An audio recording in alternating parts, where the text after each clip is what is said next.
বেশ কয়েকদিন ধরে অনেকের মনেই প্রশ্ন এসেছে যে মেডিকেল ব্লগ স্যার কেন আসছে না। তো অ্যাকচুয়ালি আমি একটু বাইরে এসেছি, বাইরে মানে দিল্লি এসেছি স্পেশাল মাইক্রোসার্জারি ট্রেনিংয়ের জন্য, ল্যাপারোস্কোপিক ট্রেনিংয়ের জন্য এবং তার সাথে ডিগ্রির জন্য। তো এই জন্য নিজেকে একটু সময় দিচ্ছিলাম বলে মেডিকেল রিলেটেড ভিডিও বানাতে পারিনি। তো এখন আমি যে মেডিকেল ব্লগটা বানাচ্ছি এটা দিল্লি থেকে সরাসরি, দিল্লি বা হরিয়ানা থেকে সরাসরি বলতে পারেন। আমাদের পাশেই যেখানে আমি ট্রেনিং নিতে যাব সেটা হলো ওয়ার্ল্ড ল্যাপারোস্কোপি হসপিটাল, যেটা আমরা যেখানে রয়েছি সেখান থেকে একটু হাঁটা পথেই। কালকে থেকে আমাদের ট্রেনিং শুরু হবে এবং এটা মোটামুটি 1 মাসের ট্রেনিং। তো আজকের ভিডিওতে কেন আমি এটা দিয়ে শুরু করলাম তার বিশেষ কারণ হলো যে ল্যাপারোস্কোপি বা মাইক্রোসার্জারির অ্যাডভান্টেজ কী কী আছে এবং তার পাশাপাশি কিছু ডিসঅ্যাডভান্টেজও রয়েছে, সেটা নিয়ে আমি একটু এই ভিডিওতে আলোচনা করব। আজকে কোনো মেডিকেল টপিক নয়, বাট এমন একটা টপিক নিয়ে যেটা মনে হয় আপনাদের সাথে আলোচনা করলে আপনাদের অনেকটা বুঝতে সুবিধা হবে এবং আপনাদেরও ভালো লাগবে। নমস্কার, আমি ডক্টর মনোজিৎ সরকার, কনসালটেন্ট ল্যাপারোস্কোপিক জিআই অঙ্কন জেনারেল সার্জন অ্যান্ড ফিজিশিয়ান। তো without any further delay let's jump into the video. প্রথমেই চলে আসি এই ল্যাপারোস্কোপি ব্যাপারটা কি। ক্যামেরা যেমন থাকে, ক্যামেরা দিয়ে আমরা দূরে ছবি তুলি, তেমনি পেটের মধ্যে ক্যামেরা ঢুকিয়ে পেটের বিভিন্ন জায়গা দেখে নেওয়ার যে পদ্ধতি সেটা হলো ল্যাপারোস্কোপি।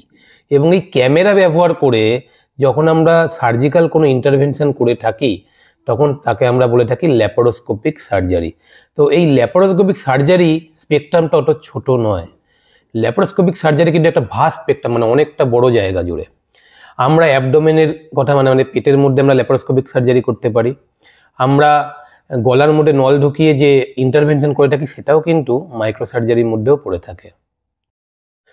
আমরা ওপেন সার্জারিতে যে ইনস্ট্রুমেন্টগুলো ইউজ করে থাকি সেগুলো তো আমরা অনেকেই দেখেছি, সেগুলোর মধ্যে ভ্যারাইটি ইনস্ট্রুমেন্ট থাকে, অ্যাকর্ডিং টু দ্য ওটি সেগুলো লাগে। কিন্তু মাইক্রো সার্জারি বা ল্যাপারোস্কোপিক সার্জারিতে যে ইনস্ট্রুমেন্টগুলো ইউজ হয়ে থাকে সেগুলো ওপেন সার্জারি থেকে টোটালি আলাদা এবং সেগুলো কিন্তু অনেকটা লম্বা ইনস্ট্রুমেন্ট হয়ে থাকে, কারণ আমাদেরকে বাইরে থেকে কন্ট্রোল করতে হয় পেটের ভিতরে এবং সেগুলো কিন্তু খুব সূক্ষ্ম হয়। মানে ওপেন সার্জারিতে যে মানে ইনস্ট্রুমেন্টের যে মুখগুলো থাকে সেগুলো যেমন বড় হয়ে থাকে, বাট মাইক্রো সার্জারি ইনস্ট্রুমেন্টের মুখগুলো কিন্তু খুব ছোট হয়ে থাকে এবং সেগুলোকে ধরার জন্য গ্রিপ থাকে। এবং আরেকটা লক্ষণীয় ব্যাপার হলো যে ওই ইনস্ট্রুমেন্টগুলোর মানে বডিতে একটা ব্ল্যাক কালারের ইনসুলেটর থাকে, যেটা দিয়ে যাতে এই যে ইলেকট্রিক কন্ট্রোল বা যদি কোনো কারণে ইনজুরি হয়ে থাকে আমাদের খাদ্যনালীতে সেটা যাতে না হয় সেটা আটকানোর জন্যই কিন্তু এই ইনসুলেটর ইউজ হয়ে থাকে। যাই হোক, এবারে আমরা জেনে নিই যে ল্যাপারোস্কোপিক সার্জারির মধ্যে কি কি অপারেশন আমরা সচরাচর দেখতে পাই। গল ব্লাডারের ভিডিও বানানোর সময় আমি বলেছি যে ওপেন গল ব্লাডার সার্জারি যেমন রয়েছে এবং ল্যাপারোস্কোপিক সার্জারিও রয়েছে। তো আমরা কমনলি যে অ্যাবডোমেনের ওটিগুলো এই মাইক্রো সার্জারির থ্রু দিয়ে করতে পারি তার মধ্যে হলো ল্যাপারোস্কোপিক কোলেসিস্টেক্টমি, মানে মাইক্রো সার্জারি করে গল ব্লাডার বাদ দেওয়া। বেশ কয়েকদিন আগে একটা ছবি পোস্ট করেছিলাম এবং সেখানে দেখানো হয়েছিল যে ল্যাপারোস্কোপিক অ্যাপেন্ডিসেক্টমি, মানে মাইক্রো সার্জারি করে অ্যাপেন্ডিক্সটাকে বাদ দেওয়া। এই দুটো ওটি কমনলি আমরা দেখতে পাই, ল্যাপারোস্কোপিক কোলেসিস্টেক্টমি এবং ল্যাপারোস্কোপিক অ্যাপেন্ডেক্টমি। কিন্তু এই দুটোর মধ্যেই কিন্তু মাইক্রো সার্জারি সীমিত নয়, এছাড়া রয়েছে ল্যাপারোস্কোপিক হার্নিয়া রিপেয়ার, তার মধ্যে পড়ছে ট্যাপ, আইপম প্লাস এই টাইপের সার্জারি রয়েছে।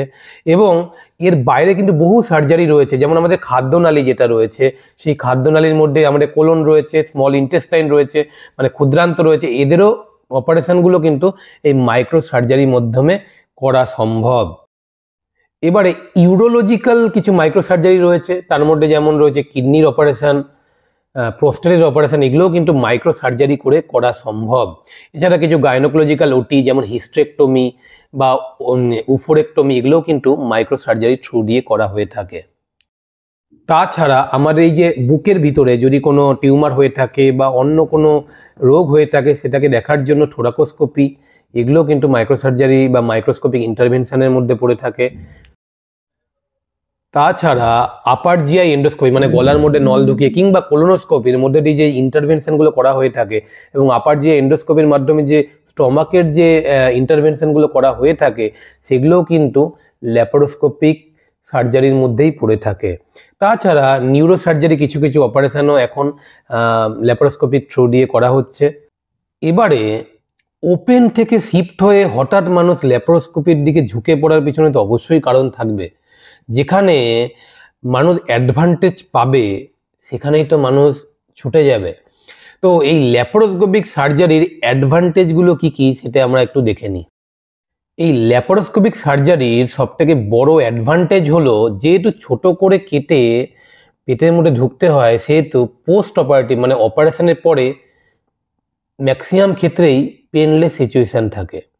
মানে এবং অনেকেই যে ওপেন সার্জারি করার পরে বলে প্রচণ্ড পেন হচ্ছে, এই যে কমপ্লেনটা সেটা কিন্তু এই ল্যাপারোস্কোপিক সার্জারিতে থাকে না।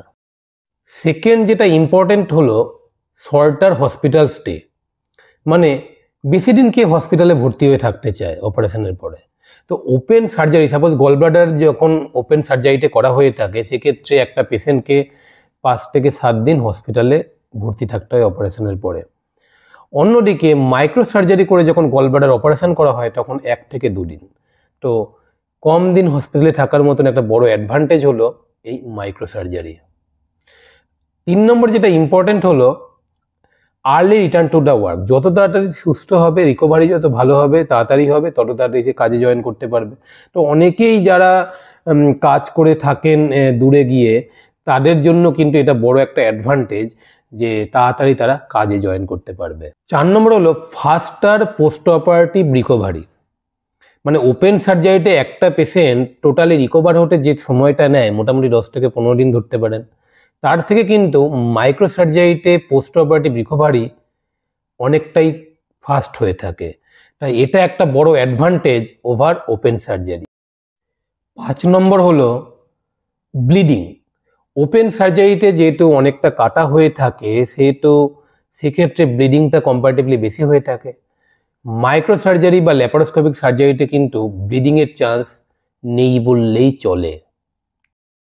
ওপেন সার্জারিতে কাটা জায়গাটা যেহেতু অনেকটাই বেশি সেহেতু হিলিং হতে মানে শুকোতে একটু বেশি সময় নিয়ে থাকে, কিন্তু মাইক্রো সার্জারিতে যেহেতু খুব ছোট করে কেটে অপারেশন করা হয়ে থাকে সেহেতু হিলিং কিন্তু তাড়াতাড়ি হয়।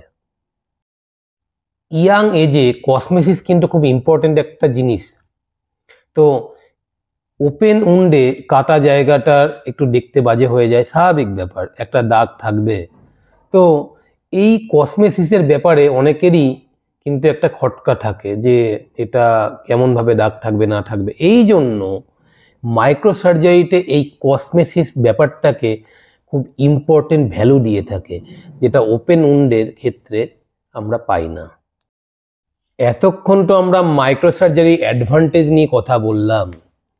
যার অ্যাডভান্টেজ রয়েছে তার অবশ্যই কিছু ডিসঅ্যাডভান্টেজ থাকবে এবং সেই ডিসঅ্যাডভান্টেজগুলোও আমি এই ভিডিওতে তুলে ধরার চেষ্টা করব।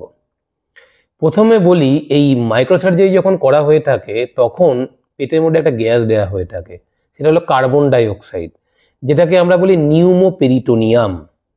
এই নিউমোপেরিটোনিয়াম করে পেটের মধ্যে গ্যাস ভরে আলটিমেটলি মাইক্রো সার্জারি থ্রু দিয়ে অপারেশন করা হয়ে থাকে।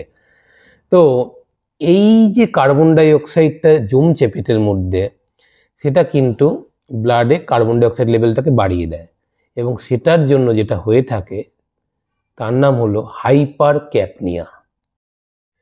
আমরা যেহেতু মাইক্রো সার্জারিতে বাইরে থেকে ইনস্ট্রুমেন্ট দিয়ে কন্ট্রোল করছি, অপারেশনগুলো করছি, সেহেতু অনেক সময় দেখতে পাওয়া যায় যে খাদ্যনালী বা পাকস্থলী কিংবা লিভার এইসব অর্গানে ইনজুরি হয়েছে এবং সেক্ষেত্রে টরেন্সিয়াল ব্লিডিং হচ্ছে, কোনো কারণে প্রচুর পরিমাণে ব্লিডিং হচ্ছে এবং সেক্ষেত্রে কিন্তু মাইক্রো সার্জারি থ্রু দিয়ে সেগুলো কন্ট্রোল করা যায় না।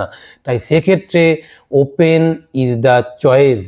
এবং এমন এমন ক্ষেত্রে দেখা যায় যে এমন এমন টিউমার রয়েছে বা এমন এমন কিছু প্যাথোলজি রয়েছে বা গলব্লাডারের কন্ডিশনটা এতটাই বাজে রয়েছে যে সেক্ষেত্রে কিন্তু মাইক্রো সার্জারি ডিসিশন নেওয়াটা ভুল হবে এবং সেক্ষেত্রে পেট কেটে অপারেশানটা করাটাই শ্রেয়। এমন অনেক অপারেশান রয়েছে যে ক্ষেত্রে ল্যাপারোস্কোপি করতে গিয়ে পেশেন্টের মৃত্যু পর্যন্ত হয়েছে। ইভেন ল্যাপারোস্কোপিক সার্জারিতে যেটা মানুষের দৈনন্দিন জীবনে যে চাহিদা সেটা অবশ্যই কিছুটা পূরণ করতে পেরেছে ঠিকই, কিন্তু ওপেন সার্জারির বিকল্প কিন্তু কোনোভাবেই সম্ভব নয়। কারণ যখন আমরা ওপেন করে থাকি তখন আমরা হাত দিয়ে সেই জায়গাটা দেখে বুঝতে পারি, সেটাকে অ্যাসেসমেন্ট করতে পারি, কিন্তু মাইক্রো সার্জারিতে মনিটর দেখে বাইরে থেকে ইনস্ট্রুমেন্ট দিয়ে সেটা অ্যাসেস করা সম্ভব নয়। তবুও যুগ এগোচ্ছে, অনেক কিছু নতুন নতুন জিনিস এসেছে, অনেক টেকনোলজি উন্নত এসেছে, তো সেগুলো আশা করি আগামী দিনের সার্জারিটাকে আরও 10 গুণ সামনে এগিয়ে দেবে। যাই হোক, আশা করি আজকের এই ভিডিওটা আপনাদের ভালো লেগেছে। আর আমি যে কারণে এই হরিয়ানাতে এসেছি সেটা হলো এই স্পেশাল ল্যাপারোস্কোপিক সার্জারি ট্রেনিং নেওয়ার জন্য, for the betterment of the patient. তো আমি এই ট্রেনিংয়ে বা এই ডিগ্রির টাইমে যে জিনিসগুলো শিখবো সেগুলো চেষ্টা করব পেশেন্টকে বেটার সার্ভিস দেওয়ার জন্য, অ্যাপ্লাই করবার জন্য। তো যাই হোক, সুস্থ থাকুন, ভালো থাকুন, আবার দেখা হবে অন্য কোনো মেডিকেল ভিডিওতে। ধন্যবাদ।